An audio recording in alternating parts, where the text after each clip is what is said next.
Hello guys, this is Al from Open Source Channel. Welcome again, new episode on how to. Today we're going to look at how can you monitor your page speed within WordPress. This is a quick tip. It's going to be short, fast and sweet. So without any delay, let's go and start. I already got my latest WordPress installation from my last tutorial, and we're going to do is we're going to add a free plugin that will monitor our page speed through WordPress. So let's go back to the dashboard. I'm going to go plugins, add new, and I'm going to search for a free plugin called Query Monitor.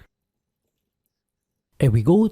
We got this one free of charge from John Blackburn. I'm going to click install now, and I'm going to activate it. Once that's been activated, on the top bar we're going to see the information, and as you can see, we got the information. Now this is the actual CMS, the dashboard part of it, and has loaded in 1.7 seconds. Now let's have a look at the website itself. I'm going to refresh this page.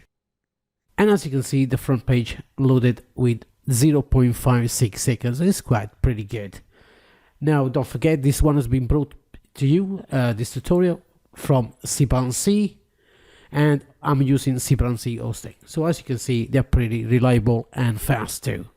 This is without any tweaking, any caching plugins. Again, you can speed up a little bit this ones if you wanted to. There are many ways to do that. I mean, you can have auto-optimize, you can have a last speed cache, that's the Nginx. I usually use this one here, or sometimes I use auto-optimize, okay? As you can see here, we're going to install it so you can actually see the difference as well. But again, it depends on which web server you are hosted with. So let's go to the cache, go to the general. It does take a little bit of time. Let's go to cache here. So ls cache is not available there. I'm going to leave it a little bit as it is. I'm not going to change any settings. So just went quick, really. This is not an installation about that. It's an installation about the query. As you can see now, it went from 1 point something to 0.6.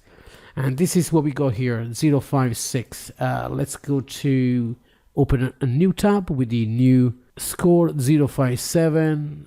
The more you use it, the more things are cached, the more it is. Again, if you go add, for example, easy load for the images, is going to be even faster. So anyway guys, thanks again for joining me for this very small tutorial. Don't forget to like and share my videos. Don't forget to subscribe and hit the bell icon so you get notified every time I upload a new tutorial. Thanks again, and I'll see you next time.